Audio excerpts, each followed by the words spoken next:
Well, if this isn't a more Christmassy bunch of folks, I don't know what is. How's it, Godzilla fans, kaiju fans, collectors, and just general people of YouTube? This is Godzilla 1964 back again with another figure review, and as promised, we are back with the figure review for the Red Devil Dinosaur and the Red Ronin from the Marvel Comics. Pretty much the Marvel Comics with Godzilla in it. Yeah. Even though this one is kind of another story, but let's just kind of get right into it. So yeah, the two main focuses of today's video is going to be the Red Devil Dinosaur and the Red Ronin from the Marvel Comics. A little bit of backstory on these guys. I'm not going to go through all of it, but if you want to get a more in-depth version of it, you can go to the YouTube link for one of MIB or Monster Island Buddy's videos that pretty much gives the basic history of the Marvel Godzilla, or the Marvel Comics Godzilla, sorry, and a little bit of backstory on these guys. More so this guy because he's more prominent. And in saying that, we're gonna save the best for last, that being the Red Ronin. But so let's get the Red Devil Dinosaur out of the way. So pretty much the Red Devil Dinosaur is he's just basically a Christmassy red T-Rex. Yeah. No, I'm just joking with that. There is a little more to the Red Devil Dinosaur. I do not know the full history. If you do want to know the full history, you can go to one of the links in the comment section down below or on the screen here. But the Red Devil Dinosaur, pretty much, let's just get it right in the detail because he is one of the foes that Godzilla faces in the comics. The detail on this guy is really, really nice. All this really nice T-Rexian lizard-like texture. Very reminiscent of a desert lizard, which is kind of cool. But it's all throughout the body and it's done very, very, very nicely. The only times you'll see this change up in texture is going to be on his kind of shins, toes area where he's got his little scales for the toes. Hands, going to have a similar effect there with the scales. Yep. And the back where you're going to have this really nice, ridge line right here. Ends right before the tail. And yeah, I mean, honestly, the Red Devil Dinosaur, there's nothing too crazy to him, but he's still a really nice T-Rex figure. Now, if MSF ever does make a, what is that word? A sauropod. I was going to call it the long neck dinosaur. If it ever does make a long neck sauropod dinosaur figure, I think it'd be really, really cool to see what they can do. But yeah. Now, since we're on detail, I figured I should mention his arms in T-Rex fashion are really, really scrawny, really tiny, scrawnier than Godzilla's one, as we'll see in a bit. And then the paint here is really nice. You're gonna have the nice bone white painted fingernails and toenails, and really nice painted teeth. And there's gonna be even the tongue painted inside this really nice pink-ish kind of tongue color.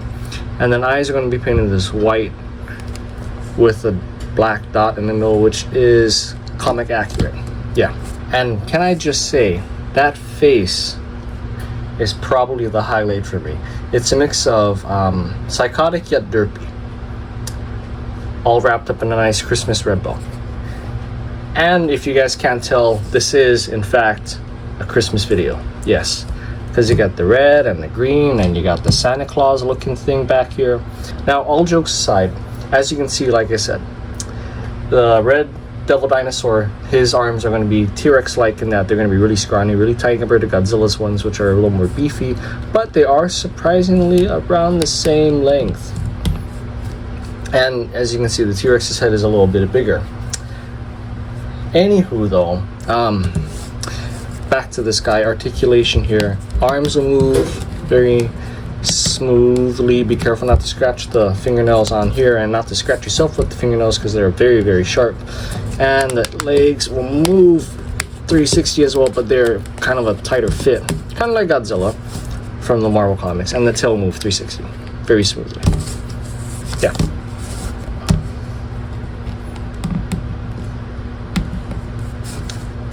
And that'll do it for the Red Devil Dinosaur. We'll get the size comparison in a little bit. Let's get the other red counterpart out of the way, that being the Santa Clausy Red Ronin. Alright, and here we have Marvel Comics Red Ronin. So his backstory you can also find in one of the links on the screen over here, or basically just watch the MIB video because it covers pretty much enough of Red Ronin's backstory to kind of get a gist of it, in that he's kind of like the Marvel Comics version of the Jet Jaguar / Oxygen Destroyer kind of thing, if that makes sense. Yeah, he's a very interesting kind of robot. But let's just get right into detail. And I will say, for being a comic character, the detail is done very nicely. There's nothing much to it, but it does get the job done very nicely. In that you can see the mustache here, the mouth line, even the eyes underneath the helmet, which they just could have easily left out the nose. I mean, well, this really nice samurai helmet detail is done very well. Now I will say it is nothing akin to Daimajin. However, this is Marvel Comics we're talking about, so it's, and I'm not saying that they're not really crazily well detailed, but, or they're not pretty much, yeah. I'm not dissing on Marvel Comics, but what I'm saying is the simplicity of it is where the beauty truly lies in the design of characters. And you can even see the bolts here that are very subtle, including the joint here for his elbows. And I mean, just all this really nice, wonderful detail for the Red Ronin.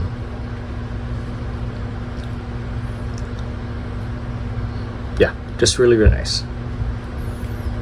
Here's his backside and a couple bit of panels here, shoulder pads, gloves, leg armor, and knee pads. I mean, what can I say? He looks like how he looks in the comics, and it's really nice, and it's really badass, especially with this lighting. Which, by the way, if things look a little weird, I have a new kind of review set up for today that I'm trying out. I got some stuff off of Amazon, and yeah, let me know in the comment section down below how you feel about the different, I guess, looking setup, if you guys can tell it look different. But yeah, getting back to Red Ronin here, really what he shines in, the department he shines in, is the paint department. And then the base paint for the figure is red, and then the rest, the color, is going to be the gold and the silver, which you can see is done very nicely, akin to YMSF fashion. I will give YMSF the credit where credit is due, that they're amazing at paint and detail. Despite being a third-party company, they do much better compared to Bandai, sad to say. But yeah, you're gonna have paint, the gold paint all over, accenting the Red Ronin's red armor, all over here on the shoulder pads, where the cuffs for the gloves, the belt for the waist, and the little shoes. He's got little gold shoes, all very nice.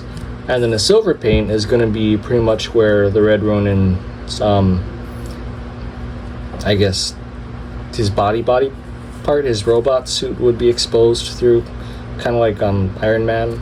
Yeah, you know, in fact, this does kind of remind me a bit of a Japanese version of Iron Man. Yeah, that's kind of interesting. I like that. But anyway, yeah, you got silver for the thighs, the biceps, and the faceplate. Yeah, this is a very beautiful figure, despite how simplistic it is. And then moving on, articulation for this guy, his head is going to move, arms are going to move, the waist is going to move, and that's it. And might I say that this is a really cool figure, in that it does have, you know, the 4 points of articulation, and it's just knocks out of the park in terms of paint and detail. I mean, this is my first kind of humanoid figure from YMSF, and I'm really enjoying it. And I don't think it's, you know, ridiculously oversized too, like how I kind of feel about their Zone Fighter figure, but that's kind of beside the point. Speaking of size, let's go on a size comparison here. Here we have all three pretty much main titular characters from the Marvel Comics Godzilla comics from back in the, I think it was the 90s, might have been the 70s, most likely the 90s. But as we can see here, they size up very nicely with each other, in that these are pretty much the sizes that you're going to see in the comics, where the Red Devil Dinosaur is going to be on the bigger end, the biggest of the three, then Godzilla being the second biggest, with the Red Ronin, you know, being a man-made robot creation, humanoid thing.